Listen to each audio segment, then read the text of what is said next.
أعوذ بالله من الشيطان الرجيم بسم الله الرحمن الرحيم الحمد لله رب العالمين والعاقبة للمتقين ولا عدوان إلا على الظالمين والصلاة والسلام على رسولنا سيد المرسلين وإمام المتقين وعلى آله وأصحابه عليهم أجمعين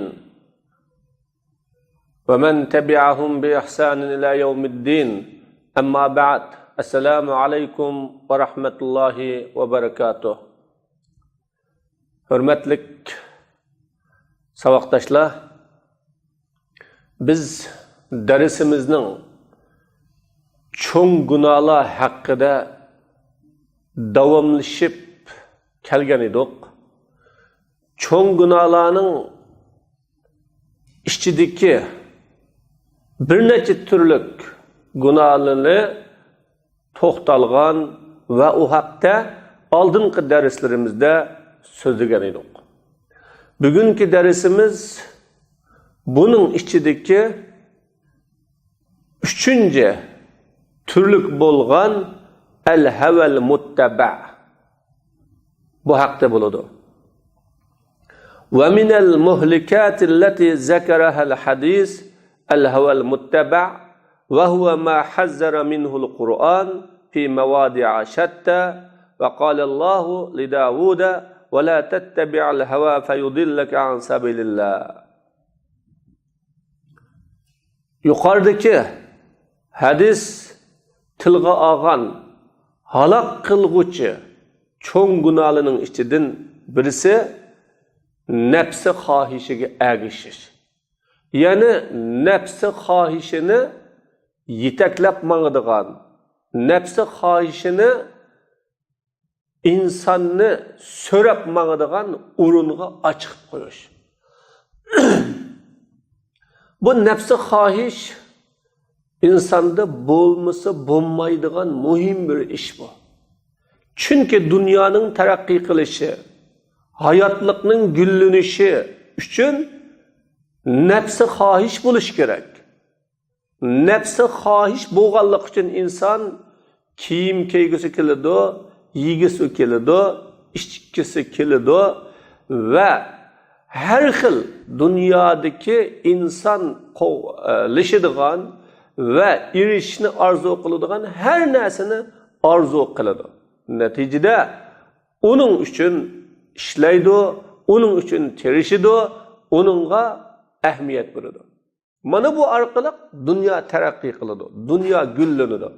Shunga Alloh subhanahu va taolo yana bir oyat karimada insonga zuyyina lin-nas hubbush shahawati minan nisa degan bu so'zi bilan ayol, bola, uy, yaram ot, bog', iqtisod, nurg'un narsalarni qalbiga uz ko'rsatganligini o'tirib qo'ydi.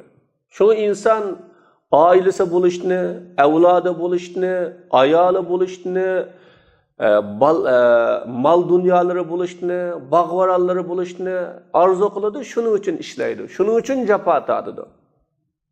Bu havo aslida insonni harakatlantiruvchi kuch va shundaqla qo'zg'uvchi bir aktiv kuch. Alloh uni o'rinlashtirdi. Ama bu kuch navbatida ish kessa bo'lmaydigan bir kuch. Kontrol qilinmasa bo'lmaydi. Xuddi bir mashinani misol olsak, mashinani haydash uchun yasalgan. Ya'ni u mangadigan narsa. Ammo u mashinaga bir turmuzdan birini bekitildi. Nima uchun? Mashina o'zining to'xtaydigan o'rinda to'xtash va sur'atni cheklaydigan o'rinda cheklash bo'lmasa, o mashinada turmuz yo'q kessa, o mashina insonni vayron qiladi, nobud qiladi. Unda mashinaga mingilimi bo'lmaydi, ishlatgilimi bo'lmaydi. Xuddi shuning o'xshagan havoya havas bo'lmasimi bo'lmaydi, ham bu havoya havas insonni mukammal o'ziga ergashtirib qilib kelsa, bu insonni halok qilib o'tadi. Şuna nefsiga ergişir. Buningdan, yani havaya hevesga, nefsiga ergiştin Kur'an-ı Kerim nurgun urullarda ergelandı. Allah Teala Davud Aleyhisselam'a dedi: "Ve la tettebi'al hava." Sen havaya hevesinge, nefsi hahişinge ergeçme. O nefsi hahiş seni Allah'ın yolundan azdırıp ötüdü dedi. Allah'ın yolundan çıkarıp ötüdü dedi. Ve Allah Teala peygamberlerinin ahirisi Muhammed Aleyhisselam'a dilini, kalbini bizning zikrimizden gafil kılgan, havaya hevesge ergeçken, işi çektin aşkan kişilerge boysunma dedi. Bana bu yerdime kalbide İslam boğmuğan, iman boğmuğan, Allah deydiğen bir Rabbini tanımaydiğan insan fakat özünün havası onu kontrol kılıdığan, idare kılıdığan, şehveti onu kontrol kılıp idare kılıdığan, şu şehvetinin keyniga kirişti, çektin eşip ketken kişilerge ergeçme, onun boysunma dedi. Çünkü onun yolu azgınlık yolu. Mana bu şu cemiyette mi kanun, tüzüm olmasa, insanın nefsini kontrol kılıdığan, ahlak olmasa, onda cemiyet, ya onda aile, ya onda şahıs vayron buludu. Şuna her kanda vakitte insan özününki nefs haşini kontrol kılış gerek. Allah dedi: وَمَنْ أَزْلَمُ مِمَّنِ اتَّبَعَ هَوَاهُ بِغَيْرِ هُدًى مِنَ اللّٰهِ Havaya heveske ergeçken Allah Teala'nın yoludun başka, hidayetinden bilek havaya heveske ergeçken kişilerden azgınrak kim var? Allah yeni bir kavmini eyiplep munda dedi: Ana şu kişiler Allah ulanın kalplerine hidayet, iman nuru tesir kılmaydı dep tamgı besivatkan ve havaya heveske ergeçken kişiler dedi. Mana bu yerde mi Allah Teala havaya ergeçken dep eyipledi. وَبَيَّنَ الْقُرْآنِ أَنَّ اتَّبَعَ الْهَوَى يُعْمِي وَيُسِمْ وَيُضِلُّ الْمَرْءَ عَلَى عِلْمٍ وَيَتْمِسُ عَلَى بَصِيرَتِهِ فَلَا يَرَى وَلَا يَسْمَعُ وَلَا يَعِي أَفَرَأَيْتَ مَنِ اتَّخَذَ إِلَهَهُ هَوَاهُ وَأَدَلَّهُ اللَّهُ عَلَى عِلْمٍ وَخَتَمَ عَلَى سَمْعِهِ وَقَلْبِهِ وَجَعَلَ عَلَى بَصَرِهِ غِشَاوَةً فَمَنْ يَهْدِيهِ مِنْ بَعْدِ اللَّهِ وَلِذَا قَالَ ابْنُ عَبَّاسٍ شَرُّ إِلَٰهٍ عُبِدَ فِي الْأَرْضِ الْهَوَى Kur'an-ı Kerim havaya heveske ergişiş, közünü kör, kulakını pan kılıdığanlıqını, insanını ilim üstüde bilip durup azdırıdığanlıqını, onun köngül közünü kör kılıdığanlıqını bayan kıldı. Şunun için o haqqni ko'rmaydi, haqqni anglamaydi ve haqqni isida saqlayamaydi. Afarayta man ittaqaza ilahahu hava. Özünün ilahini havaya hevesi tutkan kişiden bir haber verin. Ve onu Allah subhanahu ve taala bilip azdığan kişiden bir haber verin. Onun koluqi, onun kalbiga tamg'ur besivatkan, közüge körlükni qilgan kişiden bir haber verin. Onu Allah subhanahu ve taala azdırıvatkandan kim yetaklaydi o dedi. Demek muş ayetke qarab bakadigan bolsak, hava bu mu bir ilah? İlah. Hava insan özünün havasını ilah kılıp şekillendirdiğin bir halet buludu. Havası, şehveti yaxşı deganini yaxşı deydigan, şehveti yani köngli yaman deydiganini eyiplaydigan, könglide qiyg'isi barni xoligancha hech narsaga parvo qilmay qiladigan, köngli qiyg'isi kamiganini qilmaydigan, umumiy jihatdan o'zining yaxshi ko'rish, yomon ko'rish va yoki qilish qilmaslikni o'zining havasıga, ko'ngliga, orzusiga, o'zining xohishiga tanglab, shuni asos qilgan insonning havasi uning ilohiga aylangan bo'ladi. Bu kishi u ilohga ibodat qilgan bo'ladi. Va uni Alloh taolo bilib, unda kishiga ilm masqatmaydi. Uning bilimi uni to'sayolmaydi, cheklayolmaydi. Aslida Alloh taolo insonga havoni berdi, havo bilan birga aqlni berdi. Aql havoni kontrol qiladigan, havoni ma'lum chekning ichida to'q tutadigan bir hokim.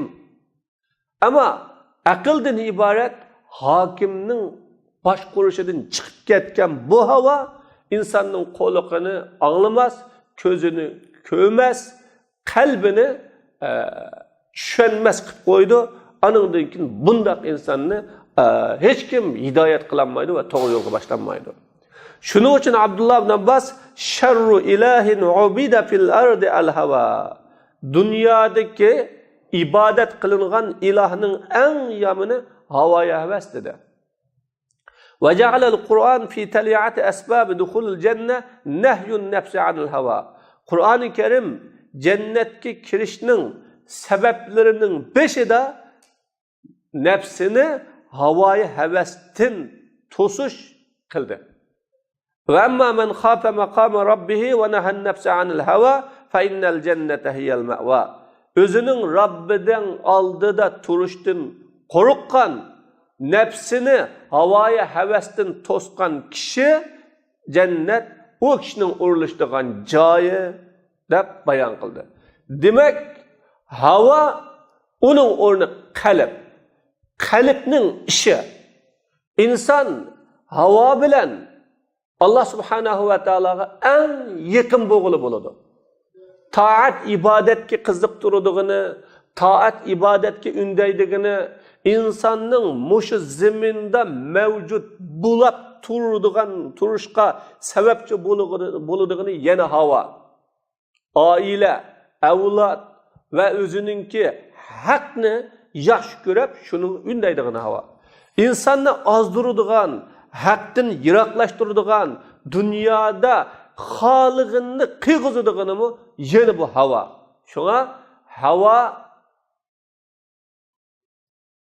kalbinin kesili bulup, bu kalp ıslah kılınmışsa, tüzelmişse insan bozulur ve insan halak bulur. Çünkü Resulullah muhlikat, halak kıgıcı amil dedi. Halak kıgıcı amillerden havanı bunu sanıdı. Yeni birisi el-i'cabu bin nefs.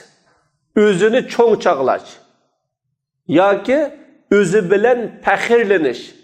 Özünü çoğ. Ya özününki çıraylıqlığı, ya ki ilim iktidarı, ya aklı, ya cemiyetteki ornu mensibi bilen. Ve salisul muhlikat elleti zekerahel hadis el-ucub.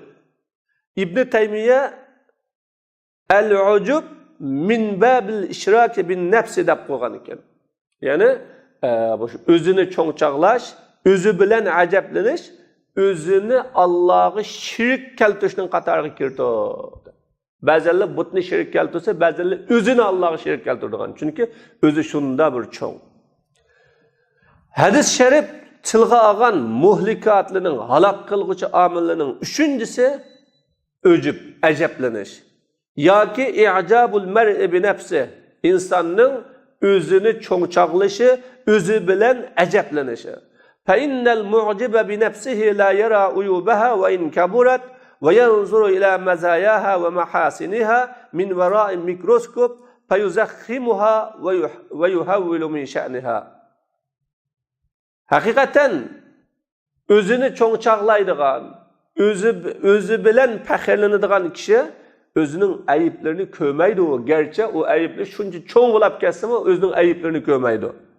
Özünün artıqçılıkları, yaxşı işlerine mikroskop bilen qaraydı. Neticede o yaxşılık artıqçılıklarını yoğun kürüdü ve onu çoğun kürüp alıdı. Özünün kılgan işlerini nahayet çoğun kırıp aladı. Demek bu özüdün pəxirleniş, insanın nurgulluğun haqqını itiraf kılıştın, doğrunu kubul kılıştın, yoki başkalarının fazileti ortiqchilikni ko'rishdan o to'sab qo'ydi. Bu o'zi bilan faxrlanish ixlosga qarshi keladi. İxlosda o'zini eng tuvan tutadigan, o'zini qulluq o'rnida ko'radigan amel ibadetlerinki taleplerinden birisi qattiq kemter buluş, xar buluş, dili sunuk buluş, özü tüven buluş. Mana bu tevhidin asasları. Bununla karşı geldi. Şunu bilen emellerini köydürdü. Bu acep özünü çoğun tutuş her kanda yamanlıkның açkısı buludu. Onu tunumağanını düşman tutuduğun, itiraf kılmağanını düşman tutuduğun, yoki onun faziletini ko'miganni düşman tutadigan, ya onun haqqida bir og'iz gap qilib solganni düşman tutadigan, ayiblaydigan, inkor qiladigan, mana bu ishlarning hammasi o'zini ko'rib olganlikdan chiqadi. Demak, bu ujub qalbninki eng ig'ir kasallari bu. وقد ذكر القرآن كيف أدى الإعجاب بالمسلمين في غزوة حنين إلى الهزيمة حتى صابوا إلى رشدهم ورجعوا إلى ربهم. Kur'an-ı Kerim Müslümanların Huneyn gazetida özünü kürüvağanlıqı, özü bilen pəxirlengenlikinin məğlubiyetke elib bağanlıqını ta ola aqlı uşunu tepip Rabbiga qaytgan qadar mag'lubiyatga kelib borganligini bayon qildi. Laqad nasarakumullohu fi mawatin kasiratin wa yawm Hunayn. Sizlarga Alloh subhanahu va taolo nurg'un o'rinlarda yordam berdi. Buning ichida Hunayn kunisimi yordam berdi. Chunki sizlarning ko'pliginglar cho'ng ko'rsatdi. Biz jiq, sonimiz jiq, Kurallarımız ilgar dep silini jiqqiliqini çoğun körsatdi. Özаңni çoğun körep qaldыңlar. Özаңni bilen özаңni faxrlandinglar. Neticede neticede bu köplükünü sizlardan hiç narsaga asqatmadi ve sizlarga zimin kengir turib tar kep qoldi. Anından keyin arqanlını qilgan holatingizda jangdan keyiniga chekinib yuruvdinglar. Allah subhanahu wa ta'ala peygamberiga, mu'minlarga xotirjamlikni churgizdi ve sili ko'migan qo'shinni churgizdi dedi. Demek mana bu oyatda o'zini cho'ng tutib olish, o'zi bilan faxrlanish mag'lubiyatga olib borganligini Allah bayon qildi. Ko'pincha o'zi bilan faxrlanadiganlar boshqalarni ko'zga olmaydi, e'tirof qilmaydi. Başkalarını itibarga almaydı. Neticede o özünü çoğun tutudu. O başkalardan yiraklaşıp gidiyordu ve ahirinde mağlup oluyordu. Yalgızlıkta kalıyordu. Bu mu kalbinin en çoğun keseli? Çünkü bu ubudiyetki zid. Allah'a kulçuluk kılışkı zid. Mana Allah iniq bayan kıldı. Yani şu köplük, ceklik, özünü Allah Teala'ya tayiniş, Allah Teala'ya yülünüşten yiroqlashtiribdi. Neticede ular mag'lub bo'ldi. Ammo yordamni Allah berganligini bizga bayon qildi. Va qala Ali karramallohu wajha sayyi'atun tasu'uka khayrun 'indallahi min hasanatin tu'jibuka. Akhadha hadha al-ma'na Ibn Ata wa 'abbara 'anhu fi hukmihi biqawlihi rubama fataha Allahu laka baba at-ta'a wa ma fataha laka baba al-qubul. وربما قدر لك المعصية فكانت سببا في الوصول معصية أورثت ذلا وانكسارا خير من طاعة أورثت عجبا واستكبارا Ali kerimallahu vece mundadede sizni bir aramlıkta taşlıgan günah Allah subhanahu ve ta'ala'nın nezrinde sizni mağrurlandırgan yaxşılıktan yaxşırak dedi. Siz bir günah kılısınız.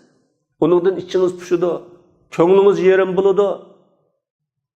Bu günah Allah'ın nazarında mağrurlangan yaxşılıktan yaxşı. Çünkü günah qilgan odam tövbe qiladi, pushmon qiladi, gunohi yaxshilik agishidi.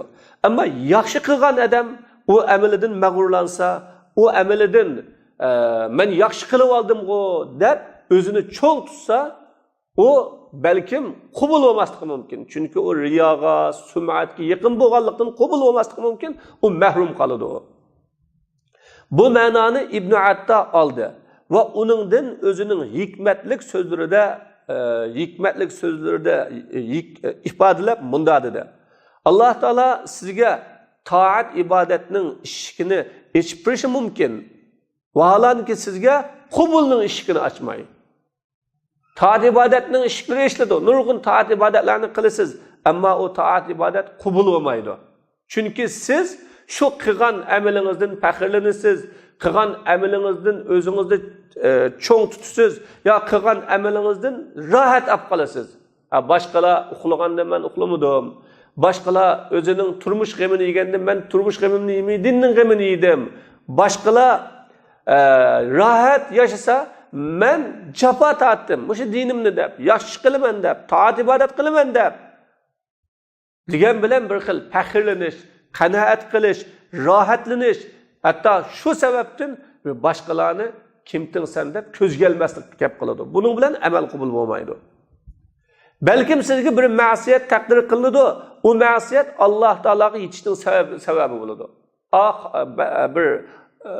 Ya'ni dilning suluqligini, mayuslanishni keltirgan jinoyat, gunoh, ajablanishni, cho'ngchilikni keltirgan toatdan yaxshi. Chunki dilning suluqligi, mayuslanish insonning insonligiga yarashadi, qulligiga yarashadi. Ammo kibrlanish, ajablanish, o'zini cho'ng tutish yoki faxrlanish bu insonning qulligiga yarashmaydi. Xuddi iblisga o'xshash, men manda yaxshi edim, bunda yaxshi deb o'zini cho'ng tutganlikdan shu gap chiqqan. Shuning uchun bu insonni halok qilib o'tadigan gunohlarning birisi dal bu ujb. Bu amallarni ko'ydirib tashlaydi.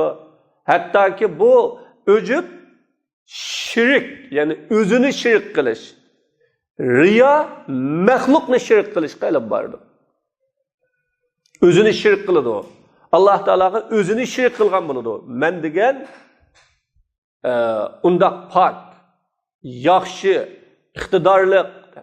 Şuna özünün meli, abru inaveti bilen ajablanish, yoki Allah subhanahu va taoloning onu ilm berganligi, haq yo'liga tanlaganligi, Allah subhanahu va taoloning nurg'un yaxshi ishlarni qilishga muyassar qilganligi bilen Allah'a ne'matini tunib shukr qilsa bo'ladi, ammo buning bilan ajablanib o'zini men yaxshi edim, mening yaxshiligimdan Alloh meni tanladi degan yag olib qolsa, mavi insonni halok qilib o'tadi.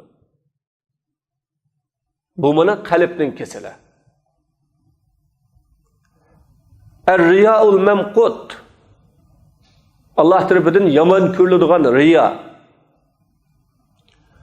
Va min kaba'ir ma'asil qulub ar-riya allazi yuhbitul amal va yaslibuhul qabul indalloh ve yakun zahiruhu muzavvakan muzayyanan linnas. Kalbning çoğ günahlarından birisi riya. Bu İbn Taymiye rahimahullah degandek er-riya min babil işraki bil mahluk vel ucbu min babil işraki bin nar. Riya degan Allah'a mahlukni şirk qilishning türüdün bolsa, özünü çoğçaqlaş, özüdün faxrlanish, özünü Allah'a şirk qilishning türleri dedi. Qalbning çoğ günahlarından birisi riya. Yani amalni ko'ydirib tashlaydigan riya. Bu ikki xil bo'ladi.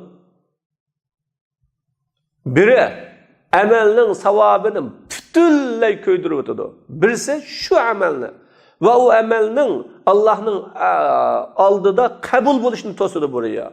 Gerçi onun görünüşü güzel, zinnetlik bolsa mı insanlığa? Hani bu yerde riyanın türlerini desek, riyanın türleri bir neçe xil buludu. Birincisi, insanın maksidi ibadet kılıştın, Allah Taala'nın razılık emas, başka Allah'ın başka insanların kürüşü, maktişini maksat kılış buludu. Bu bir riya. Fakat mişadım o başkalar kösü bulattı dep kişilerge kökstüş. Şu arkalık kişilerin yaxşı bahasıga erişiş, ya sınıgıdan ötöveliş, ya ki bir imtihan kılmakça bolsa, onun aldığı bir ısık görünüş. Bu bir riya. İkincisi, ibadet kılgıcının maksidi Allah için buludu. İbadetini kıgılı başlayan vaktimi Allah için, ibadetini ayaklaştırgan vaktimi Allah için buludu. Lekin şu ibadetini kılıvatkan vakitte başkalar kürep kap kalsa ibadette başka canlılık buludu. Burun yalğız kılganı solaş, bir xil zayıf halette bolsa. Mesela bir namaz okuğucu, namazını yalğız okuğan çağda kıraatlarını şittik okuptu, hem güzel okumaktı. Ama başka bir kişi kirgen bolsa, ya ki başka adamlar köpeygen bolsa, kıraatını güzel okuyduğun, özlürmü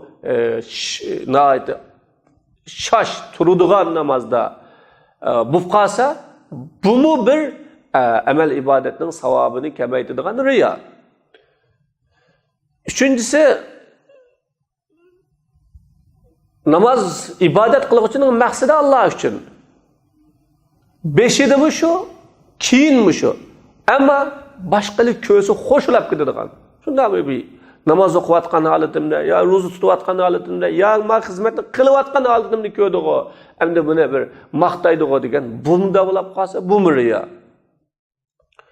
Dördüncüsü bir bedendeki riya buludu. İnsanın cismani riyası. Xuddi ibadet kılıvatkanlıqның tesiri çıkıp dursun deb, özü uruq, qosaqları kirip ketken içige. Semiz bulup qap qalsa, siz yetip uxlaysizken, siz degen g'afilkensiz, biz mana kechisi uxlamaymiz. Yoki ibadet qilamiz deb uruqlab ketdik, chiroylarimiz sag'irib ketdi.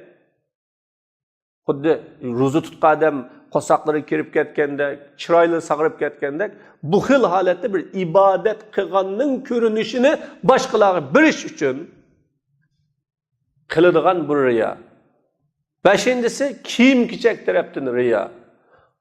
Xuddi kiyimlarini oddiy kiydigan, uylarida oddiy o'tiradigan va boshqalar bu odam dunyoga qiziqmaydi ekan, dunyoga rohat, farog'atga berilmaydi ekan, bu odam taqvo odamkan desin deb o'zininki kiyimi, o'ltirgan uylaridan boshlab ziyoda oddiy qilish bu ham riyo.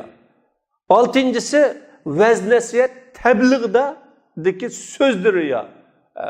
So'zlarni go'zal, chiroyli, boshqalar bir yaxshi gap qiladi ekan, desin deb qilish bu riyo. Yettinchisi do'stlar hamrohli bilan riyo. Masalan, buning do'stlari yaxshi, orishadigan odamlar yaxshi odamlar bilan orishadi deb kishilarga yaxshi odamlar bilan aralashganlikni ko'rsatish uchun orishadigan, yo'qlaydigan. Bu riyo. Sakkizinchisi o'zini eyiplab turadigan, boshqalar hamda oldida bir taqvolik ko'rinishini ko'rsatish uchun o'zini eyiplab turadigan. Mana shundoq riyoli bor. Buning hammasi riyo. Bu ko'rinishda yaxshi bo'lsa-mu, ammo qalbni kasal qiladigan ishlar. Mana haqiqatan Alloh subhanahu va taolo munofiqlarning haqida yuraunan nasa va la yazkurunalloha illa qalilan. Ular insonlar ko'rsatdi, Allohni faqatlam az eslaydi dedi. Bir Allah ko'rsin, Allah bilsin, Allah razı bo'lsin degini ularninki qarishida bek az. Ammo shu insonlar ko'rsin deydi. Yine Allah Teala feveylul lil musallin ellezine hum an salatihim sahun ellezine hum yurauna ve yemnaunel maun. Namaz okuğuçılağı vay azap. Anda o namaz okuğuçılar namazıda gafil. Allah'ını eslep uğan emez. Ula riya kılıdıgan, başkaları körüşünü, köksüşünü maksat kılıdıganlar.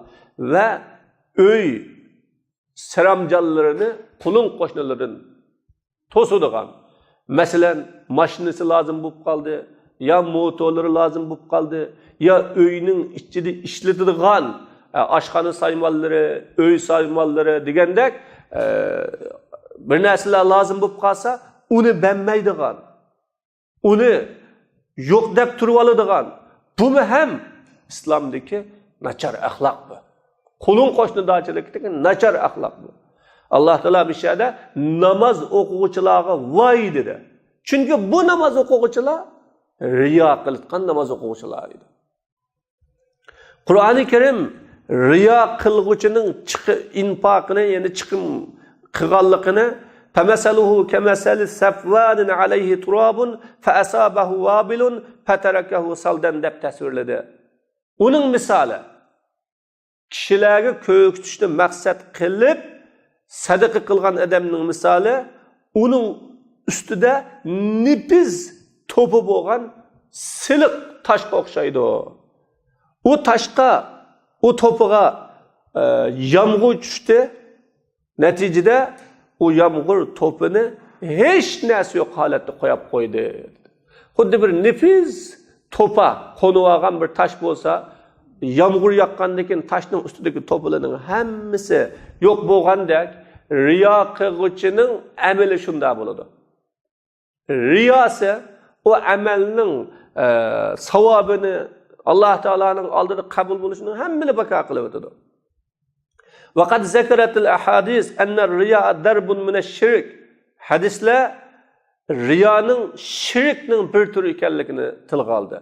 Şunun için riya qilguvchi özünün amelide Allah Subhanahu ve Taala'nın maksadını yani Allah Teala'nın razılıkını maksat kılmaydı. Belki kişilerin yüzü, maqtışı, razılıkını maksat kıldı. Şuңaşqa Allah Teala hadis-i kudusida deydi, men şirktin bihacet buluduğallığının en bihacetraqı. İnsan asla şirkке ihtiyacı yok. İlla şu şirkке birer bir işte muhtaç bolğanlıktan onunğa şirk boldu. Bolmasa şirk kılmasa mı buladı? Allah Teala hiç kimge muhtaç emas. Şunun için kim ki bir işni kılsa, onunda menin gayrimni şirk kılsa, men onu şirki bilen koyuman dedi. Başkalı köysün, ağlısın, maqtısın degenini oylap kılgan bolsa, men onu şu amelini şununğa koyup koyman. Ha köyde maqtı dedi. Bir rivayette men onda amelden ada juda dedi. Bu amel şirk kılgan kişi üçün. Yani meşhur hadislerden bir hadis var. Onu Müslim rivayet kıldı. Ebu Hureyre radıyallahu anh'ın hadisinden 3 adam toğurluk o 3 öğlenli kıyamet günüsü Allah buyuruldu. Ola yüzü bilen otqa sörep taşlandı. Ulanın birisi şehit kılınğanğı kadar uruş kılgan kişi. İkincisi ilim ügetken, Kur'an okuyan kişi. Üçüncüsü özünün mallarını yaxşılıkның yollarını harcayan kişi. Lekin niyet, maksatını bilgen Allah Teala ulanı guvaçılarının aldığı yalğanı çıkarıp ulanın her birine yalgın ettin dedi. Fakat kıldın kılgınını adamlar sen doğruluk munda desin üçün. Dep alim değilsin desin üçün, şehit desin üçün, sıgı desin üçün. Dep kıldın hakikaten değildi dedi. Mana bu hadis amel qanchalik çoğun bulab ketsin, şu amelde Allah'ın gayri maksatlı kılınıpken o amelinin bika bulab ketadiganligini bayon qilib berdi. İnne tezvira min insanin ala mislihi min şerri rezaili ve eşna'il cerai. Hakikaten insanın özüge okşaydıgan insanını saht kılışı en qattiq rezillik va ig'ir jinoyatlardan qatardir. Agar saxtalik maxluqdan xoliqqa bo'ladigan bo'lsa, jinoyat onundanmı qabi, onundanmı yaman. Mana bu riyoxorning amali. Bu riyoxor insonlarni rozi qilish uchun amal qiladi. Vaholaniki o insonlarning Rabbini rozi qilish uchun amal qilganligini ko'rsatib turib, men Allohni rozi qilaman deb turib, shuni ko'rsatib turib, odamlarni rozi qilish uchun amal qiladi. Yolg'ondan, saxtadan. Shunga uni Alloh subhanahu va taolo sirla oshkor qilinadigan kunlikda rasvo qilib o'tishi va uni yuzi bilan davzaxga dum tashlab o'tishi tasavvurotganligida hayron qilishga bo'lmaydi. La havla va la quvvata illa billah. Demak, riyo mana shunday ig'ir jinoyat, qattiq, yomon kasalning birisi. Amallarni savobini ko'ydirib tashlaydigan, Allah subhanahu va taoladan insonni yiroqlashtirib o'tadigan bu amal bu. Bir hisobda Allohni saxt qiladigan, aldaydigan. Chunki Alloh uchun amal qilganni ko'rsatganda qilgan bilan uning maqsadi insonlarga ko'rsatmoqchi, insonlarning maqtashiga erishmoqchi. Shunga bu kasal qalbning kasali bo'lib, har bir musulmon bu kasaldan saqiyişi, davalanishi her vakit bu kasalning hücrelerining qalblarida bulab qilishidan yiroq turishi lozim.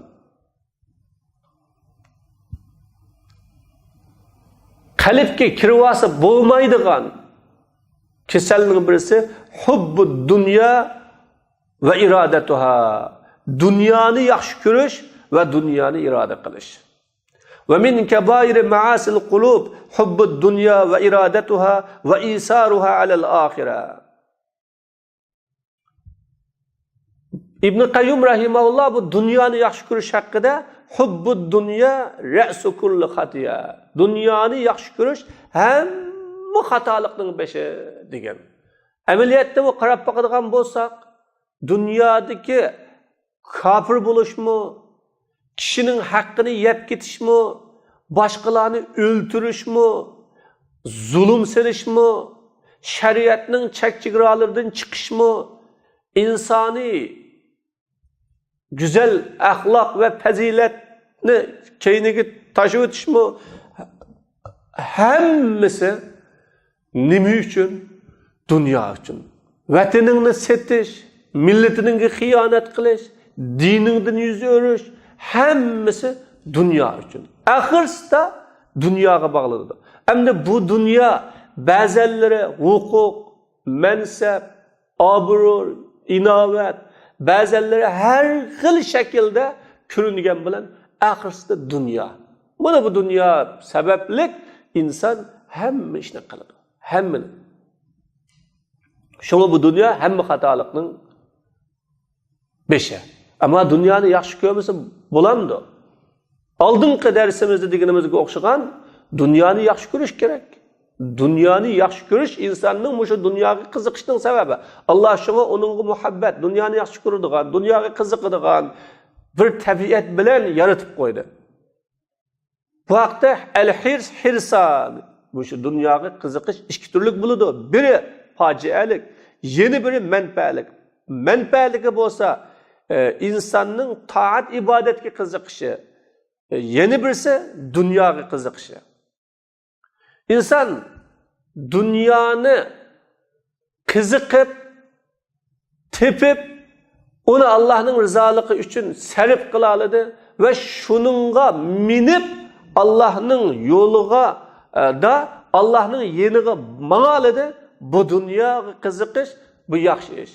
Ama dünya onun üstüge minib olgan bo'lsa yoki dünya onu nurg'un yaxshiliklardan to'sab sağgan bo'lsa, bu dunyoni yaxshi ko'rish insonni halok qilib o'tadi.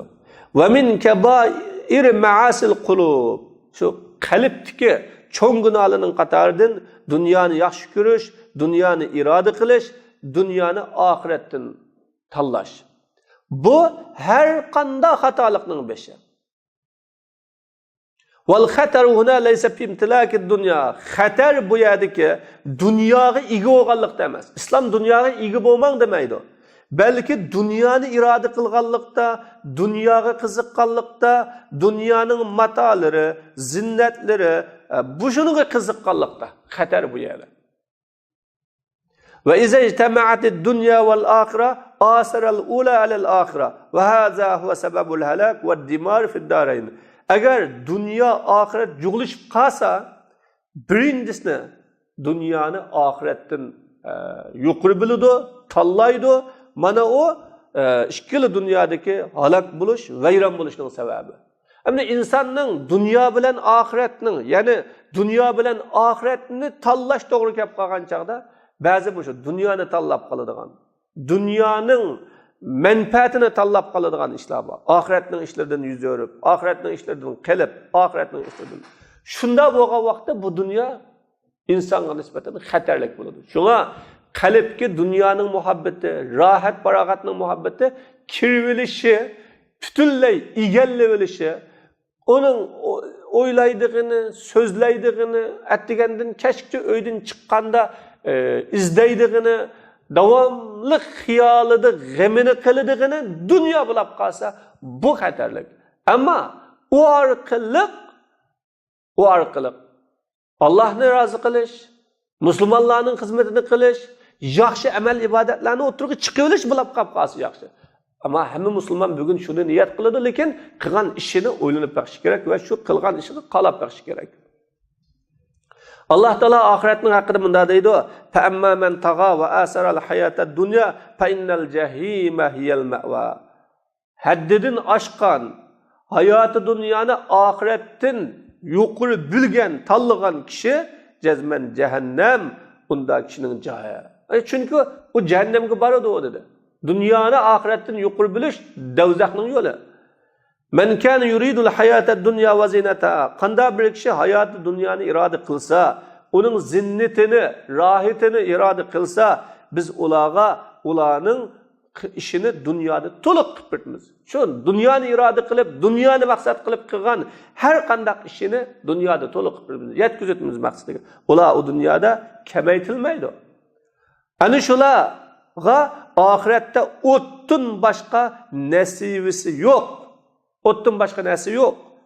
Va ular qilgan amallar va habatama sana'u fiha, o qilgan amallari oxiratda bekorchi bo'ladi va qilgan ishlari batil, foydasiz bo'lib qoladi dedi Alloh taolo. Fa'aliz amman tawalla an zikrina va lam yurid illa al-hayatad dunya. Bizning zikrimizdan, islom dinidan yuz o'rgan, hayoti dunyodan boshqasini maqsad qilmagan kishidan yuz o'ring. Mana ularning ilmining yetadigan yeri bu. Bütün dünya onun g'ami, xiyoli, tasavvuri, shu dunyoga erishsa ko'ngli echiladigan, erishamasa ichib sho'digan, dunyo bilan rohat oladigan, dunyodan ayrilib qolsa azoblanadigan bunday odamdan siz yuz o'ring, ya'ni aralashmang deydi. Chunki u sizga shu kasalni yo'qizib qo'ydi. Shunga inson qarash kerak. Atrofida turgan kishi, aralashgan kishiga qarash kerak. Uning kallasidagi ilm nereden nagacha? Nimani o'ylaydi, nimani xiyol qiladi, nima uning maqsadi, buni qarash kerak. Va ma utitum min shay'in famata'ul hayatid dunya va zinatuha va ma 'indallohi khayru va abqa afala taqilun. Sizlar bilgan narsalar o hayoti dunyoning foydalangan narsalari va uning zinnati, Allohning qashdagi narsa yaxshi va boqiy. Sizlar o'ylab boqmamsizlar dedi. Ma dunyodagi hammasi hayoti dunyoning, ya'ni qisqagina dunyoninki foydalangan narsalar. 6 kunlik tugaydi. Ammo Allohning qashdagi yaxshi va boqiy dedi. Va bid dunya bayyana al-hadis allazi rawahu Ahmad va Abu Dawud an Sawban. Mana dunyo haqida Payg'ambar alayhisalom bir hadisni bayon qildi. Bu hadisni İmam Ahmed, Abu Davud, Savban'dan rivayet qilgan sirrul vahni yahiqu bil umma biragmi kasrati a'dadiha faqal hubbud dunya va kirahiyatul maut.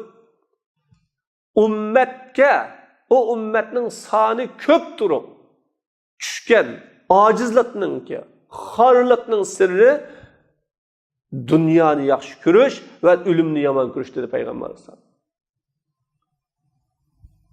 Dal bu hadis bugungi reallikni ko'rsatdi. Hammalarga bilasizlar.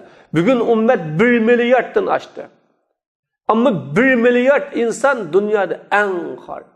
Qaysi davlat, qaysi mamlakat, nerede yaşasın o eng xor. Hatta bir cemiyette yaşayan bo'lsa, o musulmon, o cemiyetteki insanların tüven tabakalardakiler, adli tabakalardakiler. Mayli pul mal cihetin bo'lsin, hukuk mensep cihetin bo'lsin, cemiyetteki urun ve imtiyaz cihetin bo'lsin, her qanday yaga bo'lsa, o tüven, o adli, o keyni de tertipte. Bunda bulap qilishning sababi dunyoni yaxshi ko'rib, o'limni yomon ko'rganlik. Yani o izzetning yo'lini unutib qolganlikdan. Haqiqiy Allohga bog'langan yo'lni unutib qolganlikdan. İslam dunyoni so'kmoqchi emas. Hech qachon islom dunyoni so'kmaydi, ayiblamaydi. Balkim dunyoga qiziqtiradi, dunyoga undaydi. Ammo musulmon shu sabablik dunyoni ular qilsinki, ammo dunyoni maqsad qilib olmasin deydi.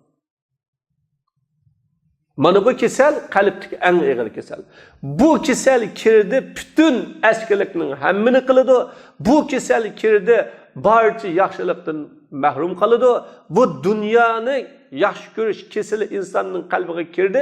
Oddiy bir pul bilan uning oldida ne qonning hurmati yo'q, ne vijdonning hurmati yo'q, ne kanun tüzümünün hürmeti yok, ne ahlakının hürmeti yok, ne insani kadir kıymetinin hürmeti yok, ne urug tuqqanchilik münasebetinin hürmeti yok. Hiç qanday narsaning hürmeti bo'lmaydi.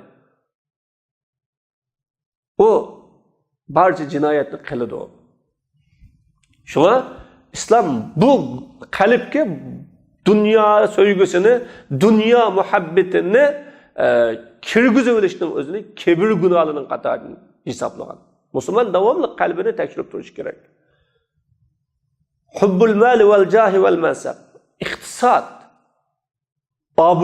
obro', mansabni yaxshi ko'rish. Hubbud dunya yatamassalu fi hubbil mal va sarva. Ana dunyoni yaxshi ko'rish, mol, boylikni yaxshi ko'rishda ifoda shakllanadi. Obro', urun, sharafni yaxshi ko'rish ve o de shakllanadi. Ikkisiga qiziqish, onun sahibini bu qiziqqanlarni o'zining qimmat qarash prinsiplaridan bu ikkisiga erishish yo'lida tushadigan, voz kechadigan qilib qo'ydi. İnsan bu dünya bilen hukukni yaxshi ko'rgan chaqda yoki obro'parast bo'lib qolgan vaqtda uningda ne qimmat qarash, ne prinsip bo'lmaydi. Hatto ne uningda bir mustahkam maydon bo'lmaydi. Dal insonning maydonsiz bo'lib qolishining sababi, mavqasiz bo'lib qolishining sababi yoki insonning bizning Uyg'ur tilimizda deymiz, yumaloq tavuzkan bu deydigan bunda bo'lib qolishining sababi o insonning şu obro' parastligi, mal dünya parastligidan bo'lib qolgan o. Buningda din zayo bo'ladi, iymon zayo bo'ladi buningda. Bunda odam dinni sotadi, iymonni sotadi, vijdonni sotadi, millatni sotadi, hamma narsani sotadi. Va bi haza waradal hadis ba'd ja'i'ani ursila fi ghanam bi'absat laha min hirsil ma alal mal ve şarab lidinihi. Bu haqda bir hadis geldi.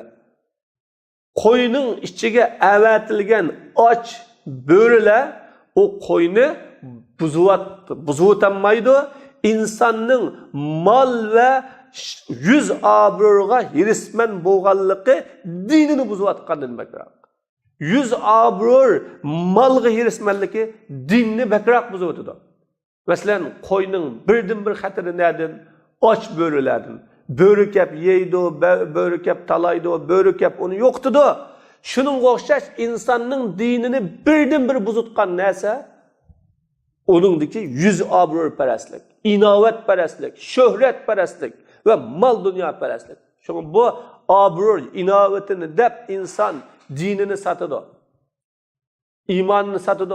O'ltigan mansab, ya'ni erishgan mansab yoki tug'an minbar yoki jamiyatda tiklagan nurg'un atoqlar, nom atoqlar xalqlarning oldidagi kishilarning ko'ziga ko'rinadigan bu ishlarni saqlab qolish uchun har xil yomonlik, rezilliklarni qiladi u inson. Bu bak yomon ish. Vel hirs yahtaju ilayhi insan. Hirsqa inson ehtiyojli. Lekin ma'lum miqdorda uning tizgini bo'lmasa, shamili chiqiraversa, ko'ngilni qo'zg'aydi. Natijada uningga ehtiyojli bo'lgan miqdordan eshib, u ta'absada buzib o'tadi boshqasini. Xuddiki och bo'ra egisi ko'ngil bilmagan qo'yni buzayotgandek. Egisi parvish qilib, xarvilib, bo'rining kelishdan to'sab to'magan qo'yni bo'ri kelib buzayotgandek, bu och ko'zlik, hirismanlik insonning dini, aqidasini beyni buzib o'tadi. Mana bu vazalika li istidai hazal hirs shunda bo'lishi bu hirismanlik shariat tarafidan so'kalgan ustunlik ve pasatçılıkını talep kılganlık için. Allah dedi, tilke darul ahire nec'aluha lillezine la yuridunu uluven fil ardi ve la fasaden ve la akibetu lil muttaqin. O dar-ı ahiret, yani kıyamet, biz onu zeminde yoğallıkını irade kılmaydıgan ve buzgunçılıkını mı irade kılmaydıgan Allah'a kılımız, akibet muttaqiliği dedi Allah Teala. Demek, çoğun buluş. Çoğun buluş, yüz obro' bilan çoğun buluş, mal bilan çoğun buluş, hukuk bilan çoğun buluş, mensab bilan çoğun buluş ve kişilerin oldidagi hürmet bilan çoğun buluşni hammani ko'zlaydi. Bunu maksat qilgan adamda ne vicdan bo'lmaydi. Shunga siyosatchida din yo'q, siyosatchida do'st yo'q, siyosatchida aqida, iymon yo'q, faqat manfaat bor degan gap mana bu yerdan chiqqan bo'lishi mumkin, vallohu alam. Şunun için bu xil obro'parastlik, mansabparastlik, mal dünya sevgisi insanın kalbine kirdi. Bu insanın kadrini, kıymetini bütünle yok kılıyordu Allah. Ve min mezahiri hubbid dunya ve iradetiha el-hirsu alel menasib ve tekalub alel imara ve rıgbetiz zuhur elleti talama qasametiz zuhur. Dünyanı yaxshi ko'rish va dunyoni irada qilishning ko'rinishlaridan mansabga qiziqish, bosh bo'lishni qo'g'lishish, nom atoqqa rag'bat qilish, bu uzundan beri kishilarning uchurlarini vayron qilayotgan ish, mushuning qiziqish. Dunyo nereden keladi? Mansabdan. Dunyo nereden keladi? Boshliqdan.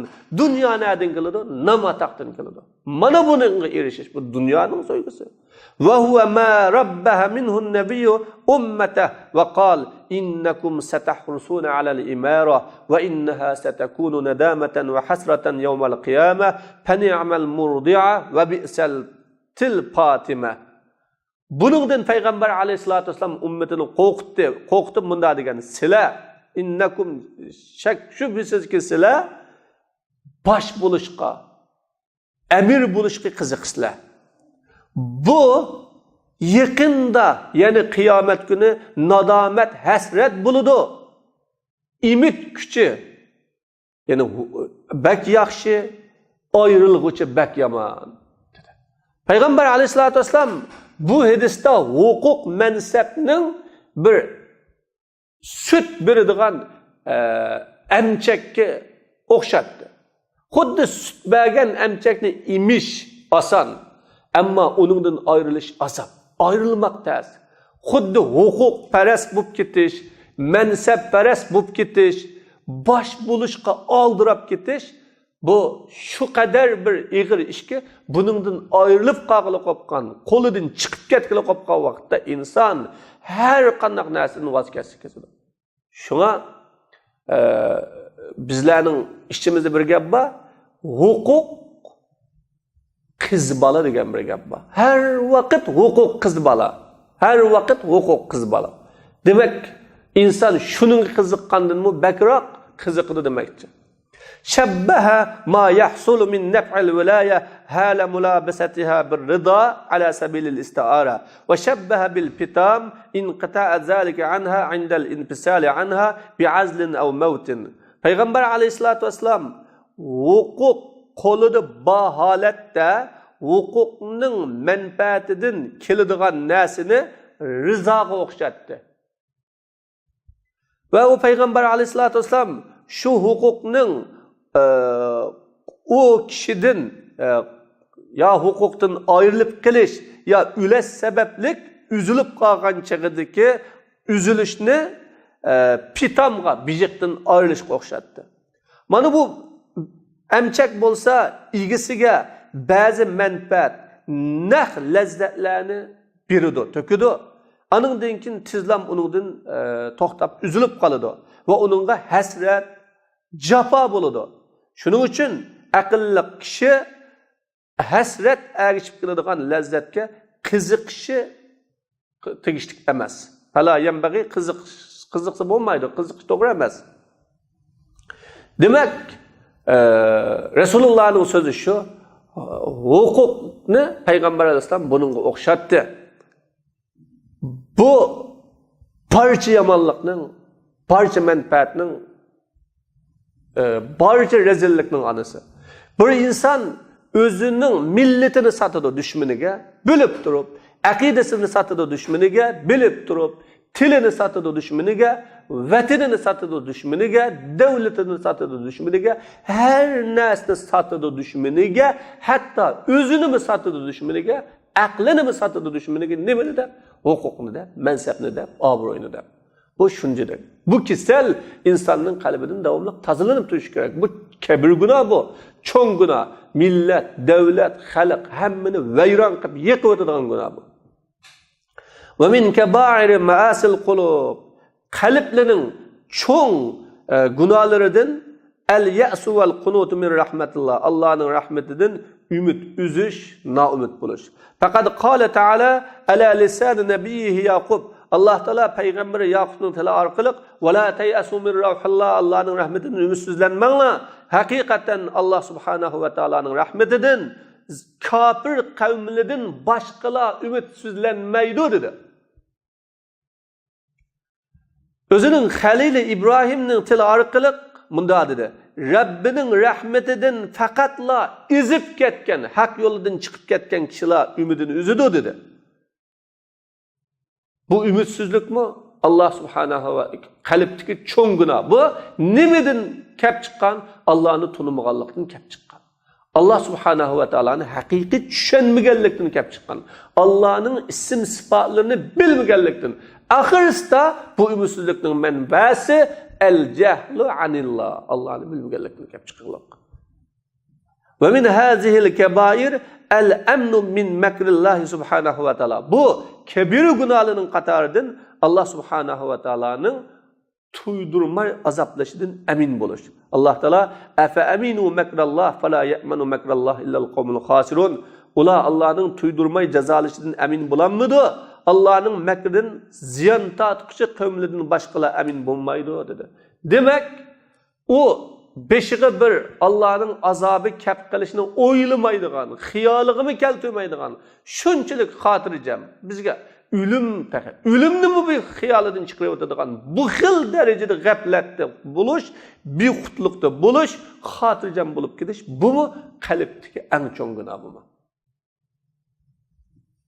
وَمِنْهَا مُحَبَّةُ أَنْ تَشِعَ الْفَاهِشَ فِي مُجْتَمِعَ الْمُؤْمِنِينَ. Bu kebir günahlıdan fahişinin yani üç adavetinin cinayetlerinin müminler cemiyetinde tarih kılışını, umumlaşını yaxşı görür. Yani Müslümanlar bozulsa, parçalansa, araları yerigileşse, birbiri bilen yiraklaşsa da kalıdığan suxançı, çekimçilikinin günahı muşu ehir. Allah Teala innellezine yuhibbuna en teşi'al fahisha fillezina amanu lahum azabun alim fid dunya vel ahire. Hakikaten iman etqanlarning ichida pay sat ishlarning, ya'ni gunohi kabirlarning tarqilishini, umumlashini yaxshi ko'rgan odamlar ularga ichinishli azob bor dunyo va oxiratda dedi. Tilka hiya ba'zul kaba'iril mubiqat awil muhlikatil khassa bi ma'asil qubul qulub wallati yaghfalul kasirun anha. Ma'na yu'awa halak qilg'uchi yoki halak qilg'uchi bir qism cho'ng gunohlar, ya'ni qalbning ma'siyatiga xos bo'lgan bir qism cho'ng gunohlar bu. Buningdan nurg'un insonlar xabarsiz. Bular o'zining cho'ng maqsadlarini oshkora bo'lgan amallarga yuzlantirgan holatida, ya'ni talab qilingan itoatlarga yoki cheklangan ma'siyatlarga yuzlantirgan holatda. Buningdan xabarsiz. Ko'pligan odamlar shu islom dinida talab qilingan namoz, roza, zakot, haj, jihad, mavluga yuzlanib ketgan yoki cheklangan harom degandek buningga yuzlanib ketgan, ammo buningdan ko'p odam xabarsiz qolgan. Hammasi qalbning kesili bo'lgandan keyin. وهذه المعاصي هي التي سماها الإمام الغزالي المهلكات وخصص لها الربع الثالث من موسوعته إحياء علوم الدين. Mana bu ma'siyatlarni İmamul G'azzali muhlikat deb atadi. Va buning uchun o'zining İhya'u Ulumuddin nomli cho'ng hajmli kitobining 3-jildning 4dan 1 qismini ajratdi bunga. Fama ajdara ahleddin, şu din ahliga, musulmonlarga va diniy da'vatchilarga bu muhlikat amallarga ahamiyat berishi loyiq. Shunda bir ahamiyatniki, bu ahamiyatni uningga shariat bergan. Shariat bergan ahamiyatni berish loyiq. Va uningga aqllar, qalblarni yuzlantirishi va bu tushunchaga ega qilish, tarbiyalash, ong safosini ko'tarishning markazi bo'lish lozim. Dal mushuni markaz qilib turib tarbiyalash lozim. Ya'ni birinchi, masalan Odam alayhisolamning birinchi biz bugun 2-3 kunlik darsimizda deganimiz birinchi irodaning ojizligi. Mana bu sabab bilan Odam alayhisolam cheklangan ishni qilib soldi. Ikkinchisi o'zini buyruqqa bo'ysunmaslik, cho'ngchilik qilish jinoyati. Buning bilan iblis nima bo'ldi? Kafir bo'lib ketdi. Kibr buning bilan kafir bo'ldi. Hasad, o'chmanlik, qattiq baxillik, nafs havoyi havasiga ergishish, o'zi bilan faxrlanish, riyo qilish, dunyoni yaxshi ko'rish, bu ishlarning hammasi insonni Allohdan yiroqlashtiradigan, hatto insonni ozdirib o'tadigan ko'rinmas qalbdagi eng cho'ng gunohlar. Bu gunohlardan davomli diqqat qilishimiz, qalblarimizda tozalab turishimiz, davolab turishimiz va bu gunohlarga qattiq ahamiyat berib turishimiz lozim. Chunki buningdan saqlanishning yo'llari uyg'oq turganda va buningga qattiq ko'ngil bilib turgan vaqtda mushunda kasallar bilan qalbim kasal bo'lib qolmasin deb anandakin qutulib qolg'ili bo'ladi. Va axiru da'vana alhamdulillahi robbil alamin. Alloh hammamizni yuqoridagi deyilgan cho'ng gunohlardan qalbimizni saqlasin. Alloh hammamizni haq yo'lda mustahkam qilsin. Alloh shu darslarimizni islom ummatining manfaatiga qilsin. Allah subhanahu wa ta'ala dersimizni umumeten Müslümanlar menfaatlanadigan bir dersga aylantirib bersin. Va axiru da'vana alhamdulillahi robbil alamin.